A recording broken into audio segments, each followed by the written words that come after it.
शरद पवारांच्या वाढदिवसानिमित्त अजित पवारांचे ट्विट म्हणाले, तुम्हाला दीर्घायुष्य लाभो.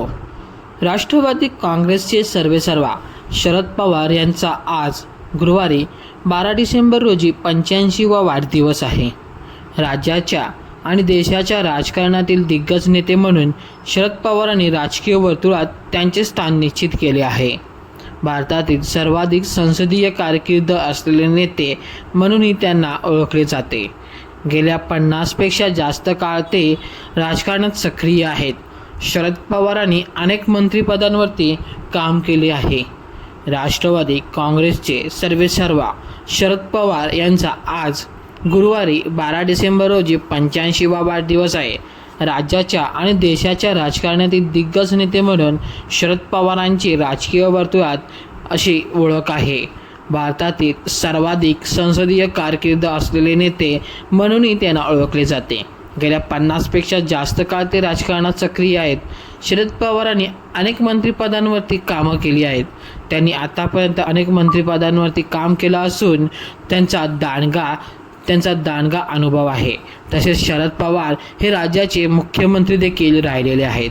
आज त्यांच्या वाढदिवसानिमित्त अनेक दिग्गज लोक त्यांना शुभेच्छा देत आहेत. त्यातच आता उपमुख्यमंत्री अजित पवार यांनी शरद पवार यांना शुभेच्छा दिलेल्या आहेत. काय शुभेच्छा दिल्या आहेत चला पाहूया.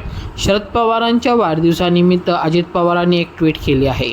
या ट्विटमध्ये त्यांनी शरद पवारांना वाढदिवसाच्या शुभेच्छा दिल्या आहेत. आदरणीय श्री शरद पवार साहेबांना वाढदिवसाच्या मनपूर्वक शुभेच्छा.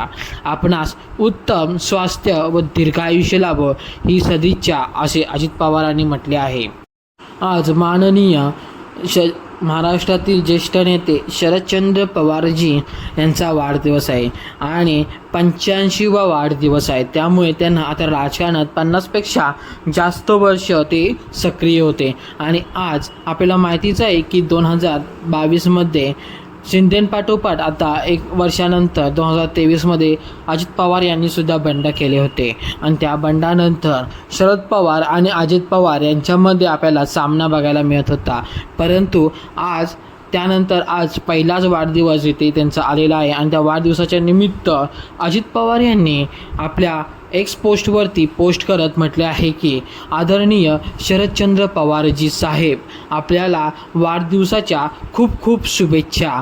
आपणास उत्तम स्वास्थ्य आणि दीर्घायुष्य लाभो हेच सदिच्छा असं त्यांनी ट्विट केलं आहे. त्यामुळे राजकारणात आता काय नवीन भूकंप होऊ शकतो, पवार कुटुंब पुन्हा एकत्र येऊ शकतं का, याकडे सर्वांच्या नजरा लागलेल्या आहेत. जर का पवार कुटुंब एकत्र आलं तर तुम्हाला कसं वाटेल, तुम्हाला आवडेल का, हे कमेंट्स करून नक्की सांगा.